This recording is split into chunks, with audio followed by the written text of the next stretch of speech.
It's shaping up to be an impressive start to 2026 for LEGO fans. At the China International Import Expo, LEGO officially revealed a wave of January releases that span multiple themes. From the return of Ninjago's legacy to the Lunar New Year displays, LEGO is kicking off the year with creativity and some surprising competitive pricing across the board. There were also a few late updates that didn't make it into this video. We have an adorable looking Lunar New Year set 40864 called the Fortune Master with 386 pieces costing $30. I kind of love this, he looks so cheerful. Then the exclusive minifigure for the 2026 LEGO Batman book will be Batman the Joker, the Batman Imposter, which I think is kind of cool and I really want to get this minifigure. I can't wait to see actual pictures of it. And we got an update for the Ninjago Old Town set. This will not be a Ninjago City set, so it will not connect to the other modular Ninjago buildings. Now, of course, the main draw here will be undoubtedly the Ninjago 4-Weapons Blacksmith set number 71858, the Ninjago Legacy 4-Weapons Blacksmith. With a price of $100 with 1,259 pieces, this set will be releasing the 1st of January 2026. We technically had a 4-Weapons Blacksmith set back in 2011, but let's be honest, that original release was a modest playset that didn't really capture how the blacksmith shop looked in the show. For 15 years, we've been waiting for a proper, show-accurate version of the location where it all began, where Kai was working when Master Wu arrived to recruit him as a ninja. And this new version finally delivers. The building is fully enclosed, allowing minifigures to be positioned realistically inside, without an open back, breaking that immersion. The design captures the iconic sloped roof, alternating between black and brown pieces. There are detailed wooden support beams at the entrance, and mossy rocks sit at the foundation with varied tile designs, creating an authentic cobblestone appearance. The set opens thanks to a series of LEGO hinges down the middle, reminiscent of the beloved 2002 Castle Blacksmith shop, giving you excellent access to the detailed interior without having to remove the roof entirely. Step inside and you'll find a wealth of small touches that demonstrates LEGO's attention to detail. There's a framed picture of Ray and Maya, which is a meaningful inclusion. The tea room section is thoughtfully designed with accurate details you'd expect in a real Japanese tea space. The blacksmith area includes the expected anvil and tools, but also features a telephone. Yes, it's show accurate, even if it might throw off anyone hoping for a purely medieval aesthetic. Up in the rafters of this set, you'll spot Nia's Samurai X helmet displayed proudly. Even though she wasn't Samurai X during this time, it's a nice nod to what's coming. And here's where longtime fans will generally get excited. There's a brand new Kai ZX hood on display. Unlike the original ZX hood piece, this one appears to be dual molded, suggesting LEGO is revisiting the iconic suits in 2026. Now, where the set really shines is the minifigures. All 6 are brand new and several are probably going to be exclusive to this set. Master Wu gets a remake of his original 2011 design. While we've had similar versions, it's great to see LEGO revisit that classic look with modern printing quality. The leg printing is particularly impressive, staying faithful to the original while incorporating some extra levels of detail. Blacksmith Kai might be the most important figure here. We've had a Blacksmith Kai in the Ninjago Cities market, and this new version finally gives us the iconic white shirt and tan apron Kai wore in the show. Torso and legs are entirely new prints, while the face print and hair use the redesigned style rather than the original 2011 version, but that is easy to swap out if you prefer.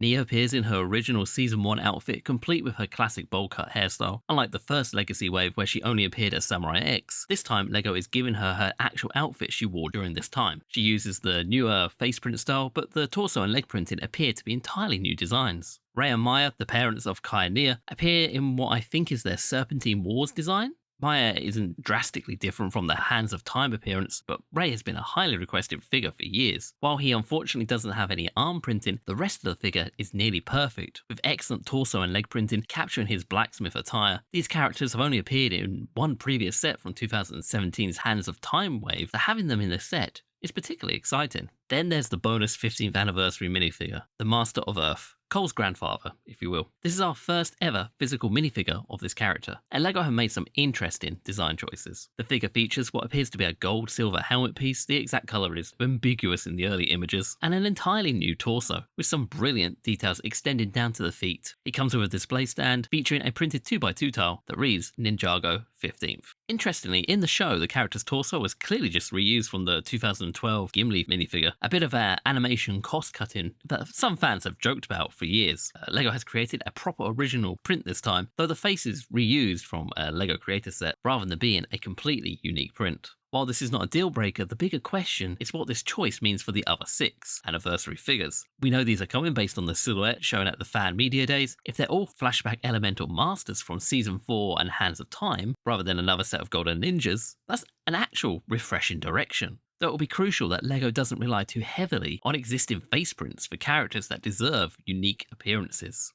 Now, from what I can tell, it seems that this set includes every weapon that originally came in Kai's 2011 spinner pack. There's the iconic double-bladed staff, a golden sword, and a spear. It's a very intentional weapon selection that references those early Ninjago sets. Outside the shop, there's a humorous "Do Not Walk on the Grass" sign, a reference to Season 1 where Pythor and Lloyd run around breaking various rules. The sign appears next to the Blacksmith shop, and it's a funny little Easter egg to see LEGO incorporate into a physical set. We haven't seen the rest of the 2026 Ninjago Legacy wave yet, so it's hard to say which figures will be exclusive. However, it's difficult to imagine Blacksmith Kai, the Master of Earth, Ray and Maya appearing in other sets. Nia and Wu might show up elsewhere, depending on how many legacy sets we're getting, but this is pure speculation until we get more reveals. For a flagship location that fans have requested for over a decade, and that includes half a dozen near-exclusive minifigures, and that hints at an exciting development for the anniversary year, $100 feels entirely reasonable. Now, if the Ninjago set is for theme enthusiasts, then the Galloping Horse canvas is for everyone else, and it's generally unlike anything LEGO has ever done before. Set number 80119, the LEGO Lunar New Year 2026 Galloping Horses canvas set, with a price of $110 and 1,650 pieces. This set is due to release on 1st of January at LEGO stores and their online shop. This centerpiece feature is wonderfully simple yet effective. Turn the crank on the side and the horses gallop up and down in a wave-like motion. While there's no video in the official press release demonstrating this mechanism, the images make it clear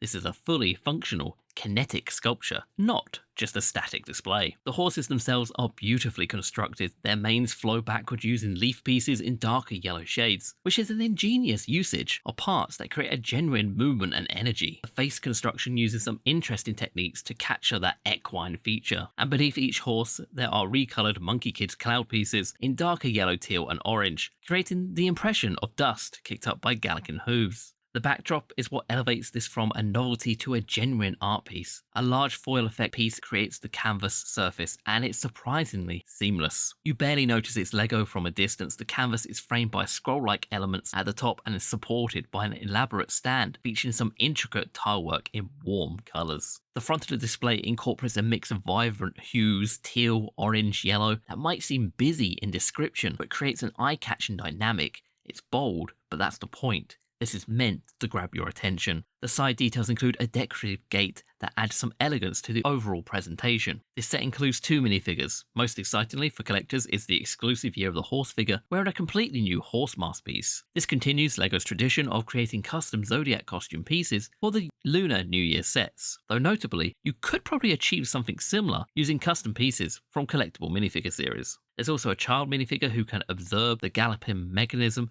The faceprint may or may not be new. It's somewhat difficult to confirm from the early images. This LEGO set has a genuine crossover appeal. It's sophisticated enough for adults, functional enough for LEGO enthusiasts who appreciate engineering, and beautiful enough that someone with no interest in LEGO might still want it on their shelf. Unlike more holiday-specific displays, the Galloping Horses canvas works as a year-round decor. It's a conversation piece that happens to be LEGO, rather than a LEGO set that happens to be displayable.